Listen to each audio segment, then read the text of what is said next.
For me, the story starts when I was a kid, going to church every week, being forced, having my parents tell me, hey, wake up, you're going to church this morning, all the way up until the point where I joined the Army. So when I joined the Army, I was free. I was free from having to go to church all the time, and off to Alaska I went, from there to Iraq.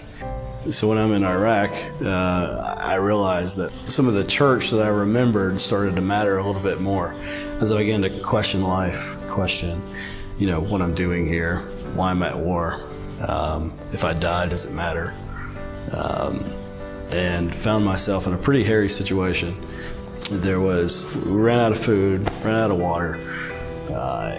We're losing people, multiple times over the course of a month.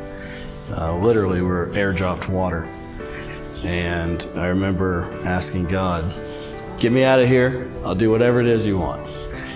I had no idea it'd come back for me. And I think looking back at my time in Iraq, that was my parents, my aunt, my grandfather, all of these people praying that not only for my safety, but for my salvation too. I can almost look back and feel at times when I needed prayer the most that they provided it. I had just gotten married. I'm now deployed in Korea, separated from my kid, and God starts to speak to me slowly, both through my wife, through other people, through other acquaintances. Whenever I moved back home, I now have a newborn, and we began to go to church. Seemed like the right thing to do. Now I have a kid. I'm supposed to force him to go to church, right? So as we're going to church, we realize that there's something right here. There's something right between the both of us that anchors in God. And it seemed like the more we learned about God, the closer we got to each other. So we found this church. We're in Fort Benning at the time, and we had some people that just poured into us. They loved on us. They discipled us. They taught us to read the Bible. They taught us how to understand Scripture, taught us how to pray.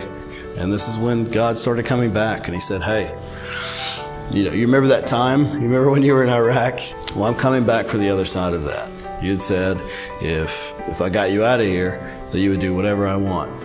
Now I want you to go to Bible college. So I did. I did all 4 years of Bible college, graduated, and started another career. I had no idea what God had in store for me, and brought us here with Flint Hill. I think Flint Hill has a lot of fertile soil, a lot of good people, a lot of people that are willing to help one another. And I think that's what we need as a church body. We need to listen to one another. We need to be able to speak to each other on an intimate level when we need it.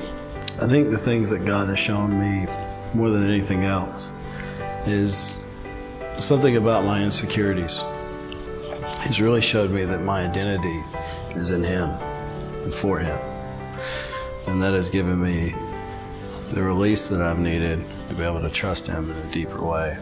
And our journey is caught up. Here we are. We're with you guys. You are pretty cool. I like you. That's awesome. That's all I got to say about that.